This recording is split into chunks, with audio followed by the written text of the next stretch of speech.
Welcome to Captain Agro friends.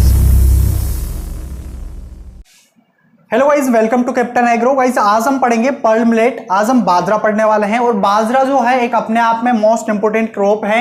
यहां से आपके क्वेश्चंस पुट अप होते हैं एग्जाम के अंदर। हमने सीरियल क्रॉप के अंदर हम यहां पर सीरियल्स पढ़ रहे हैं, अनाज वाली हम पढ़ रहे हैं और अनाज वाली फसलों में आपके 6 फसलें दी हुई है। राइस हमने पढ़ लिया, गेहूं हमने पढ़ लिया और अब हम बात करेंगे पर्ल मिलेट की। तो चलिए वीडियो स्टार्ट करते हैं। शुरू करने से पहले जो लोग चैनल पर नए हैं चैनल को सब्सक्राइब कर ले, पास में जो बेल आइकन है उस पर क्लिक करें ताकि आने वाले सभी एग्रीकल्चर वीडियोस के नोटिफिकेशन आपको टाइम टू टाइम मिलते रहे। सेशन को बिल्कुल भाई अधिक से अधिक शेयर कर दो। पर्ल मिलेट बाजरा हम यहां पर पढ़ेंगे। बोटनिकल नेम सबसे पहले हम देखते हैं। बोटनिकल नेम क्या है भाई, इसका कमेंट करें सभी बच्चे। पेनिसेटम ग्लूकम। पेनिसेटम ग्लूकम क्या है, इसका बोटानिकल नेम है। बिल्कुल अच्छे से याद रखना, पेनिसेटम ग्लूकम। पेनिसेटम ग्लूकम इसका क्या हो जाएगा, बोटनिकल नेम। आपके सिलेबस में बहुत कम पॉइंट दिए हुए हैं, मैं आपको बहुत सारे एक्स्ट्रा यहां पर पॉइंट बताऊंगा ताकि आप कोई सा भी एग्जाम दे लो, सभी एग्जाम में आपके काम आएगा बाजरा। ठीक है, आगे हम बात करें फैमिली की, तो देखो फैमिली याद करने की आपको जरूरत है ही नहीं। मैंने आपको बताया था कि जितनी भी अनाज वाली फसलें हैं, जितनी भी हमारे सीरियल क्रॉप हमारे सिलेबस में दी हुई है, सबका परिवार कौन सा है, ग्रेमिनी है। तो आप बिल्कुल अच्छे से याद रखिए ग्रेमिनी। ठीक है, आपके लिए एक तरीके से अच्छा पॉइंट है सभी क्रॉप के लिए, मतलब सीरियल्स के लिए। ठीक है ना, ओनली सीरियल के लिए। तो परिवार कौन सा हो जाएगा, ग्रेमिनी हो जाएगा, ग्रेमिनी। आगे हम बात करते हैं क्रोमोसोम नंबर। गुणसूत्र संख्या आपसे नहीं पूछी जाती लेकिन याद रखेंगे 2n = 14 कितने होते हैं, द्विगुणित होता है 2n = 14। सीड की अगर हम बात करें तो इसके सीड को बोला जाता है कैरियोप्सिस। कैरियोप्सिस बोलते हैं, क्या बोलते हैं, कैरियोप्सिस। आगे हम बात करें प्रोटीन की, तो देखो यहां पर आपसे प्रोटीन परसेंटेज पूछा जाता है। 11.5% इसमें क्या होती है, प्रोटीन की मात्रा होती है। कितनी होती है, 11.5% इसमें प्रोटीन की मात्रा होती है। नेक्स्ट में बात करूं कार्बोहाइड्रेट, तो कार्बोहाइड्रेट होता है 6.5%। कितना होता है, 6.5% कार्बोहाइड्रेट होता है। मिनरल्स की हम बात करें तो इसमें मिनरल्स होता है 2.7%। और अगर मैं फैट की बात करूं, वसा पर स्टार लगा लेना, वसा आपसे पूछी जाती है बाजरा के अंदर। इसमें वसा की मात्रा होती है 5%। फैट कितना होता है बाजरा में, 5% फैट होता है। क्लाइमेट इसके लिए चाहिए वार्म क्लाइमेट, गर्म जलवायु का पौधा है, वार्म क्लाइमेट चाहिए। अब देखो जो ये पादप है एक तरीके से क्रॉस पोलिनेटेड क्रॉप है, अच्छे से याद रखना। और इसको और क्या बोला जाता है, इसको गरीब आदमी का भोजन भी बोला जाता है। याद रखना बिल्कुल अच्छे से, गरीब आदमी का भोजन, पुअर्स मैन फूड, स्टार लगा लेना इस पे। गरीब आदमी का भोजन किसको बोला जाता है, बाजरा को, पर्ल मिलेट को बोला जाता है। यहां पर हमने क्लाइमेट में वार्म क्लाइमेट देखा। अब क्लाइमेट के अंदर 2 पॉइंट और आते हैं हमारे, टेम्परेचर आता है एंड वाटर रिक्वायरमेंट आती है। इसके लिए अगर हम टेम्परेचर की बात करें, सूटेबल जो टेम्परेचर इसके लिए चाहिए 25 से 30 डिग्री चाहिए। कितना चाहिए, 25 से 30 डिग्री सूटेबल टेम्परेचर होता है। और वाटर रिक्वायरमेंट, जल मांग की मैं बात करूं तो जल मांग इसके लिए 250 से लेकर 300 मिलीमीटर इसके लिए जल मांग वाटर रिक्वायरमेंट एक तरीके से सूटेबल होती है। प्रोडक्शन की हम बात करें तो प्रोडक्शन आपको बताना है। अगर मैं बात करूं वर्ल्ड में, विश्व में सर्वाधिक बाजरा का उत्पादन कहां पर होता है। ऑप्शन नंबर ए आपके पास है चाइना, ऑप्शन नंबर बी आपके पास है ब्राजील, ऑप्शन नंबर सी आपके पास है India and option number D आपके पास है यूएसए। चलिए भाई फटाफट कमेंट करें राइट आंसर क्या होगा हमारे पास यहां पर। देखो जो पहले बाजरा था, पहले बाजरा को इतने अच्छे से नहीं उगाया जाता था। कहने का मतलब है इसको एक तरीके से गरीब का भोजन, गरीब की फसल इसको माना जाता है, क्योंकि गरीब आदमी पहले इसकी एक तरीके से इसको खाते थे, अनाज रोटियां इसकी बनाई जाती थी। लेकिन प्रेजेंट टाइम पे सभी लोग, सभी को इसकी डिमांड है, बाजरे की रोटियां, ज्वार हो गया, बाजरा हो गया, और काफी ज्यादा एक तरीके से हमारे शरीर के लिए बेनिफिशियल होता है बाजरा। तो यहां पर हमारा राइट आंसर क्या हो जाएगा, इंडिया हो जाएगा। सर्वाधिक जो प्रोडक्शन होता है वर्ल्ड में वो इंडिया में होता है। और इंडिया के बाद अगर मैं बात करूं हमारे कंट्री में कौन सा स्टेट है जो सर्वाधिक पर्ल मिलेट का प्रोडक्शन करता है, तो राइट आंसर क्या हो जाएगा हमारा यहां पर, राजस्थान हो जाएगा, राजस्थान। और मैं बात करूं राजस्थान में सर्वाधिक उत्पादन कहां पर होता है, तो राजस्थान में सर्वाधिक उत्पादन, सॉरी एरिया बता रहा हूं मैं आपको, एरिया इंडिया, मतलब प्रोडक्शन इंडिया का भी है और एरिया जो है इंडिया का, ये दोनों। यहां पर जो राजस्थान है, एरिया प्रोडक्शन दोनों राजस्थान का है। लेकिन राजस्थान के अंदर अगर मैं बात करूं एरिया की, कि एरिया सर्वाधिक कौन सा होगा, तो आपके पास राइट आंसर हो जाएगा बाड़मेर। क्या हो जाएगा, बाड़मेर हो जाएगा। और मैं बात करूं प्रोडक्शन की राजस्थान में, तो देखो प्रोडक्शन जो है वो है अजमेर का। किसका है, अजमेर का। और अजमेर में सर्वाधिक मुर्गी पालन भी होता है, आप सबको पता होगा। उन्नत नस्ल की जो मुर्गियां होती है सर्वाधिक, वो अजमेर में पाली जाती है। और देसी नस्ल की जो मुर्गियां होती है वो बांसवाड़ा में पाली जाती है। बहुत सारे क्वेश्चन आपके अजमेर से बनते हैं, तो बिल्कुल अच्छे से याद रखना। आगे हम बात करें सीड रेट की, तो देखो इसकी डायरेक्ट सोविंग की जाती है, नर्सरी में इसको लगाया जाता है।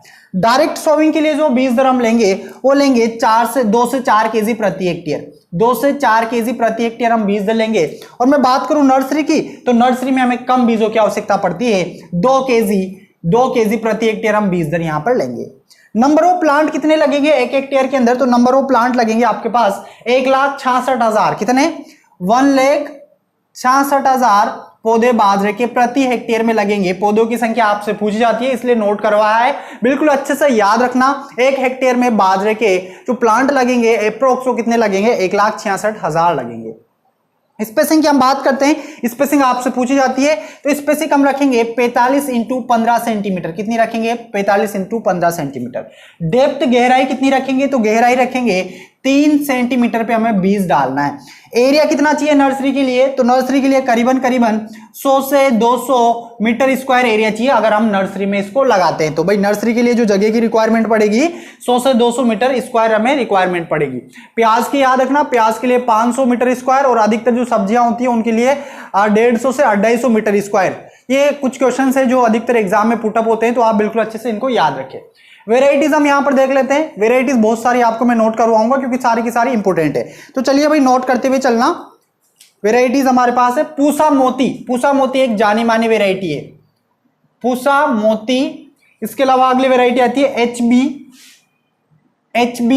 2, 4 and 5। HB 2, 4, 5 आती है। और राज 171 है। अगली वेराइटी WCC 75 है।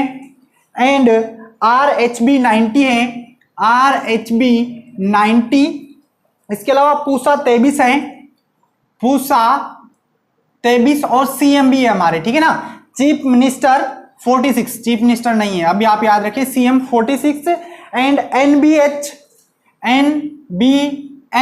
5061, NBH 5061 है, NBH 5761 है, 5761 भी है। ये दोनों वेराइटी है NBH से, आप इसको बिल्कुल अच्छे से याद रखना। फूसा सफेद है। तो ये हमारी कुछ वेराइटीज है जो काफी ज्यादा मोस्ट इंपोर्टेंट है, इन्हीं से आपका क्वेश्चन पुटअप होता है। मतलब इस तरीके से क्वेश्चन पूछा जाता है कि बताइए पूसा मोती किसकी वेराइटी है, तो आपका राइट आंसर क्या हो जाएगा, बाजरा की वेराइटी है। एक क्वेश्चन बनता है कि फर्स्ट हाइब्रिड वेराइटी कौन सी है, बाजरा की। चलिए भाई फटाफट कमेंट करें सबसे पहली बाजरा की हाइब्रिड वेराइटी। तो फर्स्ट हाइब्रिड जो वेराइटी है बाजरा की वो है HB1 है। कौन सी है, HB1 सबसे पहली बाजरा की हाइब्रिड वेराइटी है। इसको 1965 में डॉक्टर DS अटवाल द्वारा इसको विकसित किया गया। DS अटवाल द्वारा इसको विकसित किया गया कब, 1965 में। किस किस के क्रॉस से बनी है, अगर इस तरीके से आपसे क्वेश्चन पूछा जाए तो आप यहां पर लगा दोगे टिफ्ट 23A। इसका क्रॉस किससे, बील 3B से। तो कौन सी वेराइटी हमें मिली, HB1 वेराइटी हमें मिली। DS अटवाल ने इसको डेवलप किया है 1965 में। कहां से डेवलप किया है, पंजाब एग्रीकल्चर यूनिवर्सिटी से। पंजाब एग्रीकल्चर यूनिवर्सिटी कहां पर है भाई, लुधियाना में है, लुधियाना। तो बिल्कुल अच्छे से याद रखना, यहां से आपके 3-4 क्वेश्चन बन रहे हैं वेराइटीज से। इस पर आप स्टार लगा लेना, ये आपसे पूछी जाती है। फर्स्ट हाइब्रिड वेराइटीज SB1 है, 1965 में इसको डेवलप किया है DS अटवाल ने।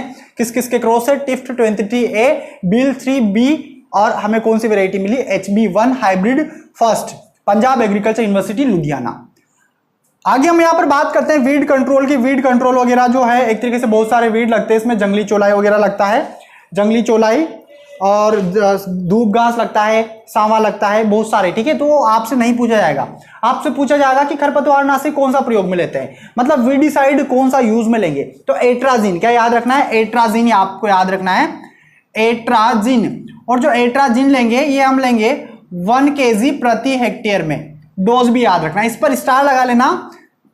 इस तरीके से क्वेश्चन पूछा जाएगा कि बाजरा में खरपतवार नियंत्रण के लिए कौन सी दवाई काम में लेते हैं, तो आपका राइट आंसर क्या होगा, एट्राजिन आपका राइट आंसर हो जाएगा। लेकिन एक और क्वेश्चन यहां से बनता है स्ट्राइगा वाला। जो स्ट्राइगा, एक देखो स्ट्राइगा क्या है, रूखड़ी है, रूखड़ी, ठीक है ना। तो इसके कंट्रोल के लिए क्या काम मिलेंगे स्ट्राइगा के लिए? स्ट्राइगा क्या होता है भाई, रूखड़ी होती है, रूखड़ी। और अगर मैं बात करूं इसके कंट्रोल के लिए, तो इसके कंट्रोल के लिए हम लेंगे 2,4-D। क्या लेंगे, 2,4-D लेंगे। और 2,4-D कितना लेंगे हम यहां पर, 2,4-D लेंगे 500 ग्राम प्रति हेक्टेयर। 2,4-D 500 ग्राम प्रति हेक्टेयर। भाई जो गेहूं वगैरह है उनमें जो सकड़ी पत्ती होती है, सकरी पत्ती वाले जो खरपतवार होते हैं उनमें हम क्या काम में लेते हैं, 2,4-D लेते हैं। लेकिन अगर चौड़ी पत्ती वाली, सॉरी उल्टा बोल दिया मैंने, चौड़ी पत्ती के लिए तो हम 2,4-D लेते हैं। 2,4-D किसके लिए लेते हैं, चौड़ी पत्ती के लिए लेते हैं, चौड़ी पत्ती। और मैं बात करूं सकरी पत्ती, तो सकरी पत्ती के लिए गेहूं में हम आइसोप्रोट्यूरॉन वगैरह लेते हैं, मेटासल्फोसल्फ्यूरोन भी लेते हैं। मैंने आपको गेहूं जब पढ़ाया था तो उसमें बताया था। तो यहां से वीड से आपके बस यही स्टार लगा लेना एट्राजिन पे, क्योंकि एट्राजिन मोस्ट इंपोर्टेंट है। और स्ट्राइगा के लिए आप क्या लगा लोगे, 2,4-D लगा लोगे। विश्व का सबसे पहला कार्बनिक खरपतवार नाशी है। नेक्स्ट हम बात करें यहां पर डिजीज, तो इसकी 3 डिजीज है, तीनों मोस्ट इंपोर्टेंट है। एक तो है ग्रीन ईयर डिजीज है, दूसरी अर्गट आती है, और तीसरी स्मटर डिजीज आती है। तीन ही डिजीज है, तीनों मोस्ट इंपोर्टेंट है। देखो बहुत सारी डिजीज लगती है, लेकिन यहां पर मैं आपके लिए वही पढ़ाऊंगा जो आपके एग्जाम के लिए इंपोर्टेंट है। इसका पूरा नाम क्या है, ग्रीन ईयर डिजीज है। क्या है भाई इसका पूरा नाम है, green ear disease, green ear disease. आप नोट करते हुए चले, हरित बाली रोग इसको बोलते हैं, ठीक है ना, बाजरे का हरित बाली रोग। इस तरीके से पूछा जाता है कि हरित बाली रोग किसका प्रमुख रोग है, तो आपका राइट आंसर क्या हो जाएगा, बाजरे का रोग है। अब देखो जो ये रोग होता है किसके द्वारा होता है, कवक के द्वारा होता है, फंगस के द्वारा होता है। कौन सा फंगस है, तो फंगस हमारे पास आता है यहां पर स्क्लेरोस्पोरा, स्क्लेरोस्पोरा, स्क्लेरोस्पोरा ग्रेमिनिकोला, ग्रेमिनिकोला। हिंदी में भी हम इसको लिख देते हैं स्केलेरोस्पोरा, स्केलेरोस्पोरा ग्रेमिनिकोला, ग्रेमिनिकोला कवक के द्वारा ये बीमारी होती है, ठीक है। ये इसका क्या हो गया, रोग कारक हो गया, मतलब जिसके द्वारा पैथोजन हो गया एक तरीके से, ठीक है ना। ग्रीन ईयर कोकल का स्टार लगा लेना। यहां से और भी क्वेश्चन आपके बनते हैं कि ग्रीन ईयर कोकल को और किस नाम से जाना जाता है, तो इसके बहुत सारे नाम है, ठीक है ना। मैं आपको जो इंपॉर्टेंट है वो यहां पर नोट करवा देता हूं। भाई आप स्क्रीनशॉट ले लो एक बार इसका, है ना, क्योंकि काफी ज्यादा डिजीज के अंदर हमें पढ़ना है। 3 डिजीज है और इंपॉर्टेंट है। इसको और किन किन नामों से जाना जाता है, तो देखो इसको हरित बाली रोग भी बोला जाता है, हरित बाली रोग। इसके अलावा इसको बोला जाता है डाउनी मिल्ड्यू, डाउनी मिल्ड्यू इसको बोला जाता है। एंड इसको बाबा भी बोला जाता है, ठीक है ना, बाबा। एंड इसको बोला जाता है कोडिया जोगिया रोग। जोगिया रोग से आपके पूछा गया है क्वेश्चन कि जोगिया रोग कौन सा है, जोगिया रोग किस में लगता है, तो बाजरा में लगता है। कोडिया, कोडिया के नाम से इसको जाना जाता है, जोगिया के नाम से इसको जाना जाता है। इसके अलावा मृदु रोमिल, मृदु रोमिल के नाम से भी इसको जाना जाता है। एंड तुलासिता, तुलासिता पे भी स्टार लगा लेना कि तुलासिता किसका रोग है, इस तरीके से आपसे पूछा जाता है। तो तुलासिता किसका रोग हो जाएगा, बाजरा का हो जाएगा। और बाजरा एक मतलब ड्राउट टॉलरेंट क्रॉप है, मतलब सूखा सहनशील फसल है, ये भी आप याद रखना बेसिक। तुलासिता हो गया। इसके अलावा कोमिल फफूंद, कोमिल फफूंद इसको बोला जाता है, ठीक है। तो इसके बहुत सारे नाम हो गए किसके, ग्रीन ईयर डिजीज के। अभी मैंने आपको बस थोड़ा सा बताया इस डिजीज के बारे में। मतलब ग्रीन ईयर जो डिजीज है, बाजरे का हरित बाली रोग अपने आप में फेमस डिजीज है। स्क्लेरोस्पोरा ग्रेमिनिकोला के द्वारा होती है। अन्य नाम हमने यहां पर इसके देख लिए। अब हम बात करें कि इंडिया में सबसे पहले कब आई थी, तो इंडिया में सबसे पहले आई थी 1907 में। बटलर ने इसको देखा था। किसने देखा था,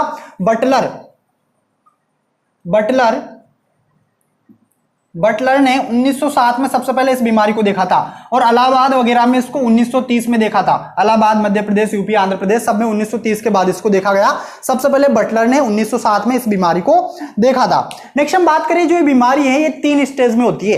3 स्टेज, अलग अलग स्टेज है, तीनों में आपको यहां पर बताऊंगा। अधिकतर आपसे वो ज्यादा डीपली नहीं पूछता, लेकिन हम इसको साथ में कवर करते हुए चलते हैं, ठीक है ना। इसको हम इधर रफ कर देते हैं, एक बार वापस से रिवाइज कर लो। बोटनिकल नेम क्या हो जाएगा, पेनिसेटम ग्लूकोमोज आएगा, फैमिली ग्रेमिन्यूज आएगी। ओरिजिन अफ्रीका, ओरिजिन नहीं लिखा गया हमने, ओरिजिन हमारा क्या हो जाएगा, अफ्रीका हो जाएगा। अफ्रीका ओरिजिन हो जाएगा, chromosome number 2n is equal to 14 हो जाएंगे, सीड को कैरियोप्सिस बोलते हैं, प्रोटीन 11.5%, स्टार लगा लेना इन तीनों चारों पे, कार्बोहाइड्रेट 6.5%, मिनरल्स 2.7% और फैट 5%। क्लाइमेट गर्म जलवायु का पादप है, वार्म क्लाइमेट इसके लिए चाहिए, टेम्परेचर 25 से 30 डिग्री सेल्सियस होना चाहिए, वाटर रिक्वायरमेंट 250 से 350 मिलीमीटर। प्रोडक्शन इंडिया में सर्वाधिक होता है, फिर राजस्थान में एरिया जो है वो किसका है, आपके पास बाड़मेर का है, और उत्पादन किसका है, अजमेर का है।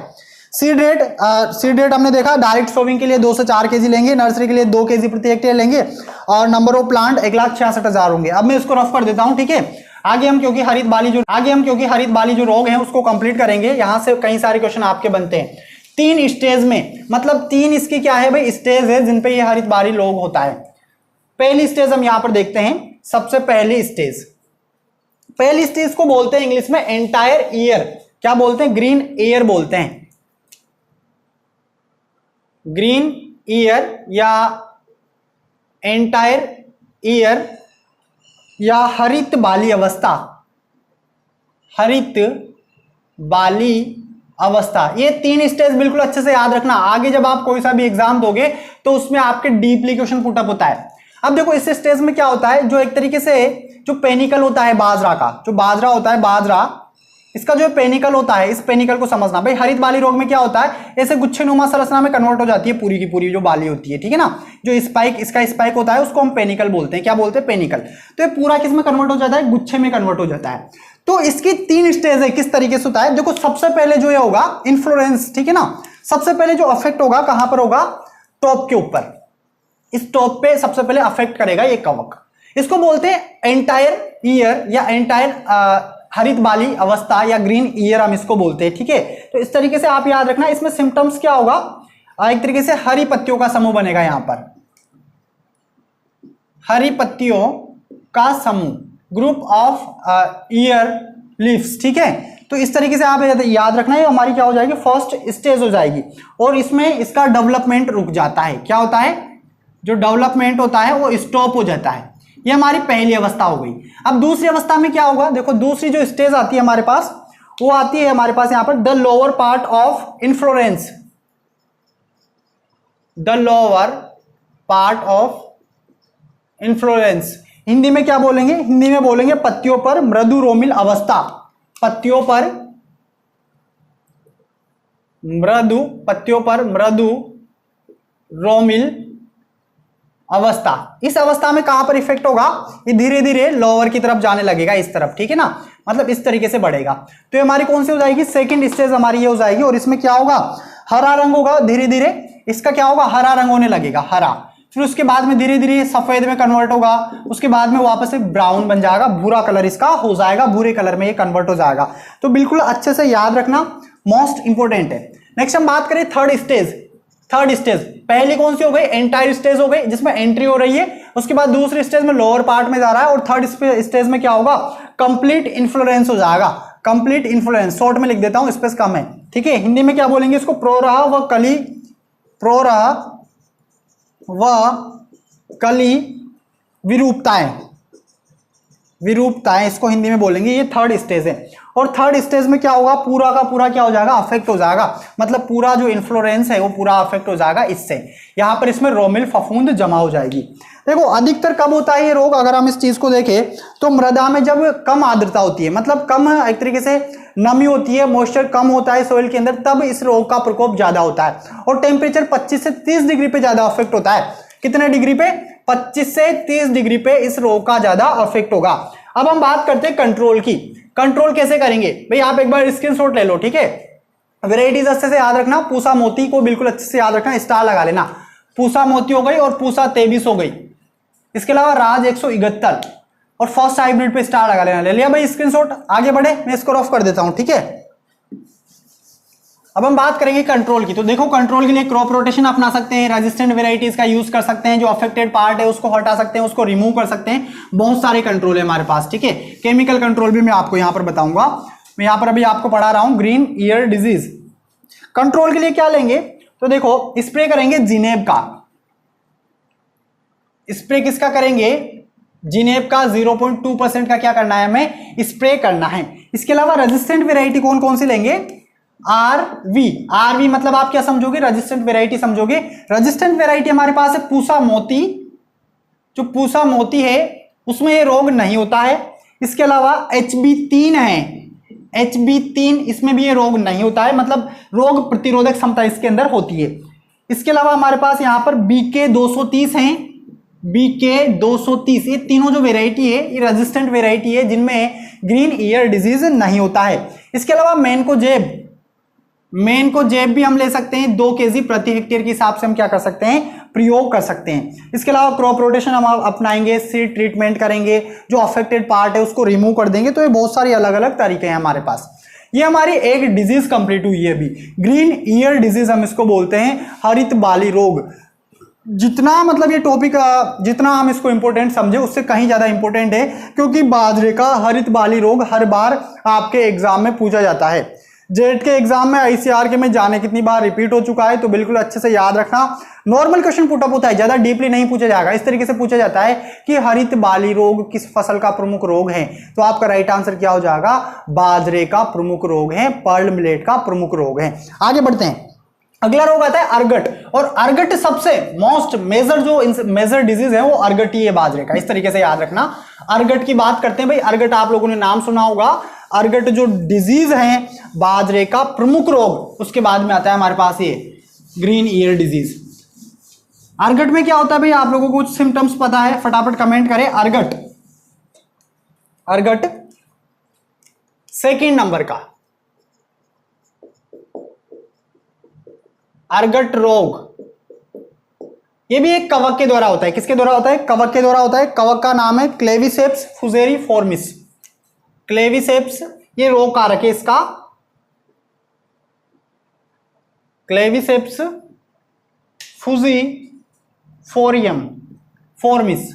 फुजीफॉर्मिस, हिंदी में भी हम इसको लिखेंगे क्लेविसेप्स फुजीफॉर्मिस। ये क्या हो जाएगा, रोग कारक हो जाएगा अर्गट का, मतलब ये भी एक कवक के द्वारा होता है। और इस रोग में क्या होता है, देखो ये प्रमुख रोग है। सिम्टम्स इसका क्या है, सबसे पहले गुलाबी रंग का कलर दिखेगा, और फिर वहां से आपको एक तरीके से रेड और ब्राउन कलर का जो लिक्विड है, चिपचिपा पदार्थ, जैसे कि शहद होता है, शहद आप लोगों ने देखा होगा, ठीक है, शहद के जैसा चिपचिपा पदार्थ बाहर आने लगता है। तो आप बिल्कुल अच्छे से याद रखें, आपसे पूछा जाएगा कि शहद के जैसा चिपचिपा पदार्थ किस बीमारी से बाहर आता है, तो आपका राइट आंसर क्या हो जाएगा, अर्गट। इसमें लिखेंगे pink and red colour, note करना भाई सभी इंपॉर्टेंट है। Pink and red colour, pink and red colour, sweet sticky liquid called क्या बोलते हैं उसको भाई, हनी ड्यू बोलते हैं, हनी ड्यू। हिंदी में अगर हम इसको लिखेंगे तो सर्वप्रथम गुलाबी रंग का शहद जैसा चिपचिपा पदार्थ बाहर आने लगता है। इस तरीके से आप इसको नोट कर सकते हैं। आगे हम बात करें, इसका सिम्टम्स हमने देख लिया भाई, क्या होगा, चिपचिपा पदार्थ बाहर आएगा, आपको इतना ही इसका सिम्टम्स याद रखना है क्योंकि यही मोस्ट इंपोर्टेंट है। कंट्रोल की बात कर लेते हैं, कंट्रोल किससे करेंगे, रोकथाम। तो देखो कंट्रोल हम करेंगे 20% सोल्ट, या तो पहले ही 20 को हम क्या करेंगे, 20% नमक के घोल से उपचारित करेंगे, मतलब बुआई से पहले 20 को क्या करेंगे, 20% जो नमक का घोल होता है उसमें डुबोकर रखेंगे। 20% साल्ट सॉल्यूशन में क्या करना है, बीजों को डुबोकर रखता है, बीजों को डुबोकर रखना है। ये हमारा पहले ट्रीटमेंट हो जाएगा। या फिर इसके अलावा उपचारित जो हम करेंगे वो किससे करेंगे, केप्टान या थायरम ले लेंगे, केप्टान एंड थायरम कितना लेंगे, 3 ग्राम 1 kg सीड में, कितना लेना है, 3 ग्राम 1 kg सीड में हमको इसको क्या करना है, बीजो उपचार करना है। अब रोग हो गया, अब हमें कंट्रोल करना है इसका स्प्रे। भाई ये तो बीजो उपचार हो गया हमारा, लेकिन अगर मैं बात करूं स्प्रे किसका करेंगे, तो स्प्रे करेंगे हम जीरम का स्प्रे करेंगे। कितना करेंगे, 0.15% का हमें क्या करना है, स्प्रे करना है। इसके अलावा जैसे क्रॉप रोटेशन हम अपनाएंगे एंड रिमूव कर देंगे जो पार्ट अफेक्टेड है। इसके अलावा रेजिस्टेंट वेराइटी, ठीक है, रेजिस्टेंट वेराइटीज की भी हम बात करते हैं। रेजिस्टेंट वेराइटी कौन कौन सी है, तो रेजिस्टेंट वेराइटी है RHR1 है, RHR1 हमारे पास रेजिस्टेंट वेराइटी है। दूसरी वेराइटी है JBV2। तो ये हमारा हो गया अर्गट डिजीज। 2 डिजीज अब तक हमने यहां पर देख लिए, पहला देखा ग्रीन ईयर डिजीज, दूसरा हमने अर्गट डिजीज देखा। स्क्रीनशॉट नहीं लिया है तो आप स्क्रीनशॉट ले लो और नोट करते हुए चले, बार बार प्रैक्टिस करें, याद करें ताकि आपको अच्छे से याद रहे।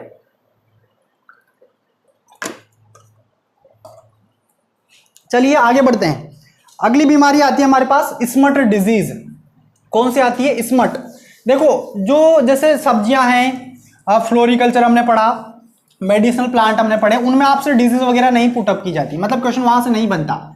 लेकिन इन फसलों में जो हमारी सीरियल क्रॉप है, ऑयल सीड क्रॉप है, पल्सेस क्रॉप है, इनमें क्वेश्चन आपका कहीं से भी पूछा जा सकता है। तो आप बिल्कुल अच्छे से सब पॉइंट को अच्छे से समझे। थर्ड नंबर पे आती है smut disease. Smut disease, smut रोग, ठीक है। कंड या काग्या रोग बोलते हैं। क्या बोलते हैं? कंड या काग्या रोग। आपसे क्वेश्चन पूछा जा सकता है कि काग्या रोग किस फसल का रोग है? तो बाजरा का रोग है और इसको इंग्लिश में स्मट डिजीज बोलते हैं। किसके द्वारा होता है? तो एक कवक के द्वारा होता है। कवक है टीलोस्पोरियम पेनिसिलेरिया। टीलोस्पोरियम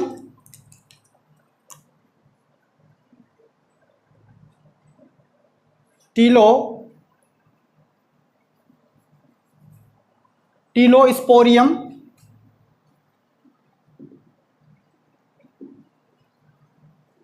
पेनिसिलेरिया। टीनोस्पोरियम पेनिसिलेरिया ये क्या है? रोग कारक है जिससे ये रोग होता है। लक्षण क्या होंगे इसको? देखो इसमें लक्षण क्या होंगे? पहले एक तरीके से रेड कलर के धब्बे होंगे, ब्राउन कलर के, उसके बाद में काले काले धब्बे पत्तियों के ऊपर दिखाई देंगे इस डिजीज में। कंट्रोल की हम बात करें, कंट्रोल देखो जो इंपॉर्टेंट है वो आपको मैं यहां पर बता रहा हूं। ज्यादा रामायण में मैं आपको यहां पर नहीं पढ़ा रहा, मतलब बिल्कुल डीपली, मतलब जो इंपॉर्टेंट है एग्जाम के लिए वही पॉइंट आपको यहां पर बता रहा हूं, तो आप नोट करते हुए चले। कंट्रोल की अगर हम बात करें तो कंट्रोल के लिए देखो वीटावेक्स लेंगे। क्या लेंगे?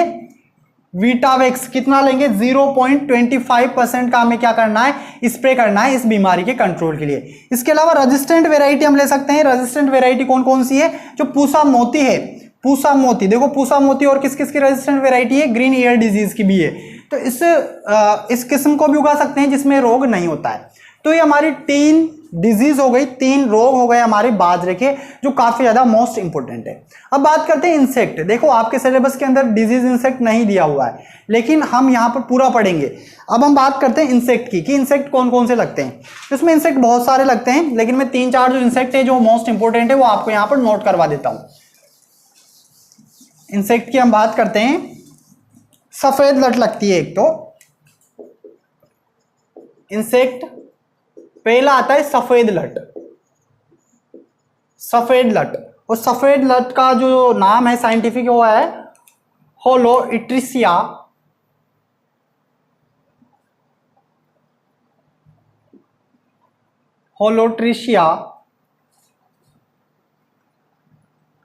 कंजेन्यूनिनिया। तो साइंटिफिक नाम आपको याद रखने की जरूरत नहीं है, क्योंकि साइंटिफिक नेम आपसे एग्जाम में नहीं पूछा जाता। हम बात करते हैं डायरेक्ट सफेद लट के कंट्रोल के लिए। तो इसके कंट्रोल के लिए हम यहां पर लेंगे 4-8-10% लेंगे। क्या लेंगे? 4-8-10%। 15 kg प्रति हेक्टेयर में हमें इसका क्या करना है? उपयोग करना है। वो भी कब करना है? बुआई से पहले हमें उपयोग करना है, बुआई से पहले। दीमक भी लगता है इसके अंदर, दीमक टर्माइट, ठीक है, दीमक। और जो दीमक है इसका कंट्रोल करेंगे क्लोरीफाइरिपोस से। किससे करेंगे? क्लोरीफाइरिपोस से हम क्या करेंगे? इसका कंट्रोल करेंगे। 4 लीटर प्रति हेक्टेयर के हिसाब से हम इसका प्रयोग करेंगे। नेक्स्ट हम बात करें, क्लोरीफाइरिपोस हो गया, सॉरी। थर्ड नंबर पे आता है हेयर कैटरपिलर, ठीक है, हेयर कैटरपिलर आता है। और हेयर जो कैटरपिलर है इसका कंट्रोल मिथाइल पेराथियान से करेंगे। मिथाइल पेराथियान कितना लेना है? 2%, 25 kg प्रति हेक्टेयर के हिसाब से हम क्या करेंगे? इसका उपयोग करेंगे। टिड्डा इसके अंदर लगता है, ग्रास होपर, टिड्डा। और जो टिड्डा है इसका कंट्रोल भी मिथाइल मेलिथियान से करेंगे। किससे करेंगे? मेलाथियान हम लेंगे। कितना लेंगे? मेलाथियान लेंगे, 5% वाला मेलाथियान लेंगे, जिसका उपयोग 25 kg प्रति हेक्टेयर के हिसाब से हमें क्या करना है? प्रयोग करना है। तो ये हमारी डिजीज हो गई, इंसेक्ट हो गई। यहां से एक और क्वेश्चन आपसे पुट अप किया जाता है कि उपज कितनी होती है। तो चलिए भाई फटाफट कमेंट करें, उपज कितनी होती है बाजरे की। बाजरे की उपज की अगर मैं बात करूं, यील्ड, तो इससे उपज प्राप्त होती है 6 से 7 क्विंटल प्रति हेक्टेयर। कितनी? 6 से 7 क्विंटल प्रति हेक्टेयर हमें बाजरा की प्राप्ति होती है। तो आई होप आप लोगों को समझ में आ गया होगा। और लेकिन मैं बात करूं यहाँ पर इरिगेटेड एरिया के लिए, मतलब जो सिंचित क्षेत्र होते हैं, भाई देखो ये एक हाई टॉलरेंट ड्राउट क्रॉप है, मतलब एक तरीके से सूखा सहनशील फसल है। लेकिन जो सिंचित एरिया है इसमें इसकी उपज कहीं ज्यादा होती है, कहीं ज्यादा से मतलब समझ लो इसकी डबल से भी ट्रिपल हो जाएगी। इरिगेटेड एरिया में सिंचित क्षेत्र में, इरिगेटेड में 18 से 20 क्विंटल प्रति हेक्टेयर इसकी उपज प्राप्त होती है। तो आई होप आपको पूरा बाजरा अच्छे से समझ में आ गया होगा। अगर आपके कोई भी डाउट है तो आप मुझे कमेंट कर सकते हैं, उसका आंसर आप लोगों को दिया जाएगा। अब तक हमने सीरियल क्रॉप के अंदर 3 क्रॉप को पढ़ लिया। राइस हमने पढ़ा, व्हीट हमने पढ़ा, बाजरा हमने पढ़ा। तीनों आप लोग बिल्कुल अच्छे से याद कर ले, क्योंकि अब हमारे पास टाइम बिल्कुल भी नहीं है। कहने का मतलब है आपके एग्जाम की डेट जल्दी आपको बता दी जाएगी कि एग्जाम कब होगा, और टाइम कम है, ठीक है ना। टाइम काफी ज्यादा निकल गया। जितना टाइम है इसमें हम हमारी तैयारी बिल्कुल स्ट्रॉन्ग तरीके से करें। आपके एनिमल हस्बेंड्री के जो वीडियो लेक्चर्स है आप उनको जाकर जरूर देखें। प्लेलिस्ट का आप यूज करें, प्लेलिस्ट से आपको काफी ज्यादा हेल्प मिलेगी पढ़ने में कि कौन सा वीडियो कहां पर है। कंटिन्यू तैयारी करते रहे। कोई डाउट होते तो आप कमेंट करें, उसका आंसर आप लोगों को दिया जाएगा। तो गाइस कैसा लगा आपको ये वीडियो, आप मुझे कमेंट करके जरूर बताएं। जो लोग चैनल पर नए हैं चैनल को सब्सक्राइब कर ले, पास में जो बेल आइकन है उस पर क्लिक करें ताकि आने वाले सभी वीडियोस की नोटिफिकेशन आपको टाइम टू टाइम मिलते रहे। साथ में यार आप मुझे हेल्प जरूर करें, क्योंकि मुझे हेल्प की काफी ज्यादा जरूरत है अभी प्रेजेंट टाइम पे। क्योंकि आप सबको बताता हूं मैं हर वीडियो में बार बार, बट कोई पे नहीं करता। तो यार आप गूगल पे से लिंक आपको नीचे डिस्क्रिप्शन में दिया हुआ है। आप मुझे 10 रुपए, 15 रुपए, 20 रुपए पे जरूर करें। आपका मुझे सपोर्ट चाहिए, आपका सपोर्ट रहेगा तो आपको वीडियोस मिलते रहेंगे। लॉकडाउन के चलते आप वीडियो को बिल्कुल अधिक से अधिक शेयर करें ताकि सभी बच्चे घर बैठे अपनी तैयारी कर सके। तो गाइस हम मिलते हैं नेक्स्ट वीडियो में, तब तक के लिए नमस्कार, राम राम, जय जवान, जय किसान, जय हिंद।